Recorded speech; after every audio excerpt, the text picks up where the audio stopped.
नमस्कार, प्रणाम। मैं हूँ अर्चना तिवारी। स्वागत है आप सभी का मेरे चैनल ज्ञान की बात विद अर्चना चिंतामणि में। कैसे हैं आप सभी लोग? ये बताने के लिए कमेंट बॉक्स में जय श्रीमन नारायण ज़रूर लिखिए। दोस्तों, आज की वीडियो में हम बात करेंगे खरमास कब से लग रहा है, खरमास का महत्व क्या होता है, इस बार खरमास का डेट क्या होगा, कब समाप्त होगा, पूजा पाठ से संबंधित समस्त बातें यानी आप नया व्रत कर सकते हैं, नहीं कर सकते हैं, कौन से व्रत का उद्यापन कर सकते हैं, किन-किन विधियों को निभा सकते हैं, कौन-कौन से कार्य नहीं कर सकते हैं। तो ये वीडियो बेहद आपके लिए ख़ास होने वाला है। तो नमस्ते, प्रणाम, मैं हूँ अर्चना तिवारी और चलिए मिलते हैं। पूरे वीडियो में आप एंड तक बने रहिए और बात करते हैं कि खरमास कब से कब तक लगेगा, कब शुरू होगा, कब समाप्त होगा, महत्व क्या है, क्या करें और क्या नहीं करें। तो मैं एक वीडियो के माध्यम से आपको कहना चाहूँगी कि अगर आप मेरे वीडियो पे पहली बार आए हैं, मेरे चैनल को पहली बार आप देख रहे हैं, तो चैनल को सब्सक्राइब करके वीडियो को लाइक कर लीजिएगा, ताकि आने वाले मेरे हर वीडियो का नया नोटिफ़िकेशन आपको पहले प्राप्त हो जाए। चलिए जानते हैं खरमास। खरमास 2 बार साल में लगता है। एक जो मार्च और अप्रैल के बीच लगता है और दूसरा जो नवंबर और दिसंबर के बीच लगता है। कभी-कभी ये 15-20 दिन 1 महीने आगे-पीछे भी हो जाता है। तो साल में 2 बार खरमास लगता है। खर मतलब दुष्ट होता है और मास मतलब महीना होता है। यानी उस समय में दुष्टों का महीना ये समझ लीजिए या अशुभ जिसको अशुभ माना जाता है। तो उस समय में राशि के अनुसार, ग्रहों के अनुसार सूर्य को सभी राशियों का पिता माना जाता है और कुंडली के हिसाब से सर्वश्रेष्ठ हैं, ग्रहों के राजा हैं। तो सूर्य जब धनु और मीन राशि यानी बृहस्पति के ग्रह में धनु और मीन राशि में प्रवेश करते हैं सूर्य, तो उस समय सारे शुभ कार्य, मांगलिक कार्य बंद कर दिए जाते हैं।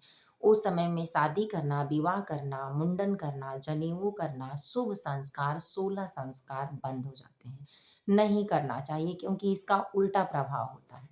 तो इसलिए इस समय में बंद हो जाता है। तो इस बार का खरमास अब उम्मीद है कि आप समझ चुके होंगे कि खरमास किसे कहा जाता है। तो एक खरमास जो हमारे वो मकर संक्रांति पड़ती है उसमें लगता है और दूसरा खरमास अब लगने वाला है होलिकाष्टक के बाद, यानी होली बीतने के बाद अब लगेगा फाल्गुन मास में यानी मार्च महीने में 15 मार्च से शुरू होकर 14 अप्रैल 2026 को समाप्त होगा, दिन मंगलवार को। तो दोस्तों, इस समय में शुभ कार्य जैसे शादी करना, विवाह करना, मुंडन करना, गृह प्रवेश करना, नई ज़मीन लेना, नया काम करना, वर और वधू देखना, सगाई करना, एंगेजमेंट जिसको कहते हैं करना, ये सब नहीं किया जाता है। व्रत में नया व्रत उठाना, बच्चे से संबंधित कोई कार्य करना, सिर्फ़ आपको बच्चे से संबंधित अन्नप्राशन और दूसरा जैसे गर्भवती महिलाओं की गोद भराई की रस्म है, तो ये उसी महीने में तय होती है। तो अगर वही महीना पड़ रहा है, तो उसमें शास्त्र के अनुकूल कोई दोष नहीं है। लेकिन आप अपनी तरफ से कोई डेट तय करके नहीं करेंगे। जो भगवान का दिया हुआ है, उसमें आपको दोष नहीं है। जिसमें जैसे बच्चे का दिया हुआ अन्नप्राशन 6 महीने में करना है, तो आपको कोई दिक्कत नहीं है, आप कर सकते हैं। आपको गोद भराई की रस्म करनी है, माँ की गोद भराई, तो कर सकते हैं। लेकिन शादी से संबंधित गोद भराई करनी है, मुंडन करना है, नई ज़मीन लेनी है, नई ज़मीन का पूजन करना है या इत्यादि शुभ कार्यों को आप ना करें। बचें इससे क्योंकि लोग कर लेते हैं, नवरात्रि इसी महीने में पड़ती है, अक्सर करके पड़ती है। तो इसमें सोचते हैं कि 9 दिनों में मुंडन और इत्यादि सारी शुभ कार्य नवरात्रि में 9-10 दरवाजे माता के खुले होते हैं, करना चाहिए। लेकिन पूजा पाठ के लिए, आध्यात्मिक चीज़ों के लिए, भगवान विष्णु की पूजा करने के लिए, लक्ष्मी नारायण की पूजा करने के लिए, सूर्य नारायण का जल अर्पण करने के लिए, उनकी आराधना करने के लिए, माता की सेवा करने के लिए नवरात्रि होती है, ना कि शुभ कार्यों के लिए। ना करें खरमास में क्योंकि आपको इसका परिणाम भुगतना पड़ सकता है और शास्त्र में ये निषेध बताया गया है कि खर मास में भूल कर भी नहीं करना चाहिए। अब जानते हैं कि क्या खर मास में आप नया व्रत उठा सकते हैं? तो नहीं, आप खर मास में नया व्रत नहीं उठा सकते हैं। किसी भी व्रत का उद्यापन नहीं कर सकते हैं। आपको जितना व्रत रहना है, उतना व्रत से आप 2-4 व्रत अधिक भी कर लेंगे तो कोई दिक्कत नहीं होगी। आपको पूर्ण फल की प्राप्ति होगी, आपका सवाया जाएगा। लेकिन अगर आप कम करके और उसी दिन करते हैं तो ना करें। एक सवाल और कि 16 सोमवार का व्रत खंडित माना जाता है अगर अधिक होता है, तो यानी 16 सोमवार का व्रत आप करें, लेकिन 17वें सोमवार पर यानी कोई भी व्रत करें तो 17वें पर जितना माने हैं उसके एक अधिक वाले पे आप उद्यापन करें। तब आपके लिए पुण्य होता है। जितना माने हैं उतना पूर्ण रूप से पूरा करें, नहीं तो खंडित माना जाता है। पूरा करने पर आपको सिर्फ सोमवार का व्रत और जो माता लक्ष्मी का व्रत होता है शुक्रवार का, इसमें आप उद्यापन करके जो सुहागिन महिलाओं को खिलाया जाता है उसमें कर सकती हैं, क्योंकि वो उसी डेट पर पूरा हो रहा है और खंडित माना जाएगा अगर आप नहीं करेंगे तो।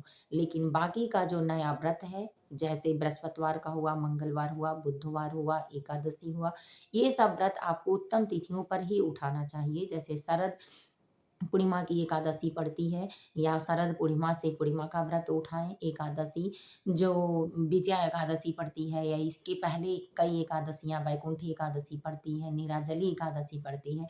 तो इस समय में बहुत सारे वीडियो आपको मिलेंगे, आप देखते रहें और इस हिसाब से आप व्रतों को उठाएं। तो खरमास का महीना बेहद पूजा पाठ के लिए, सूर्य नारायण की आराधना करने के लिए, उन्हें जल अर्पण करने के लिए किया जाता है। सूर्य सिर्फ 2 राशियों में प्रवेश करते हैं, एक मीन और दूसरा धनु। तो अभी तक सूर्य सिर्फ धनु राशि में प्रवेश किए थे तो मांगलिक कार्य बंद थे, लेकिन इस बार सूर्य मीन राशि में प्रवेश करेंगे। ये राशि गुरु की राशि यानी बृहस्पति की राशि है और जब निकलेंगे मेष राशि में, मजबूत राशियों में प्रवेश करेंगे तो वहीं से मांगलिक कार्य यानी 14 अप्रैल के बाद मांगलिक कार्य शुरू हो जाएगा। इस समय में आप शादी विवाह के लिए या अन्य किसी शुभ कार्यों के लिए भी कोई वस्त्र खरीदना, ज्वेलरी खरीदना बिल्कुल ना करें। तो उम्मीद है कि आपको मेरी बातें पसंद आई होंगी, समझ में आई होंगी। फिर मिलूंगी एक नए वीडियो में नए ज्ञान के साथ। तब तक के लिए वीडियो यहीं एंड करती हूँ। हाँ, ये खर मास में 5 महीना किए जाने पर आपको अनंत फलों की प्राप्ति होती है। पहला, आपकी राशि मेष है तो आप सूर्य भगवान को जल देने के साथ मसूर की दाल, गुड़, लाल चूनर, कपड़ा इत्यादि चीजें ब्राह्मण को या भूखे व्यक्तियों को दान दे सकते हैं। दूसरा, आप श्रीमन नारायण की पूजा, तुलसी की पूजा विशेष रूप से करें।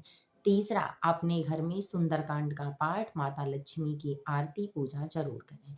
पांचवा, घर की साफ सफाई रखें और सूर्य देव को प्रतिदिन कच्चा दूध गाय का, लाल फूल, लाल चंदन, अक्षत डालकर, तेल डालकर जल चढ़ाएं, जिससे आपके सभी ग्रह नक्षत्र और ठीक होंगे। माता लक्ष्मी की कृपा बरसेगी, आपको समाज में मान सम्मान मिलेगा। आपकी कुंडली में आप पिता ग्रह अगर मजबूत होता है तो सभी ग्रह उसी के अनुसार मजबूत होते हैं। तो जय श्रीमन नारायण, जय सूर्य देवता। कमेंट बॉक्स में जरूर लिखें। फिर मिलती हूँ नए वीडियो में नए ज्ञान के साथ। तब तक के लिए जय माता।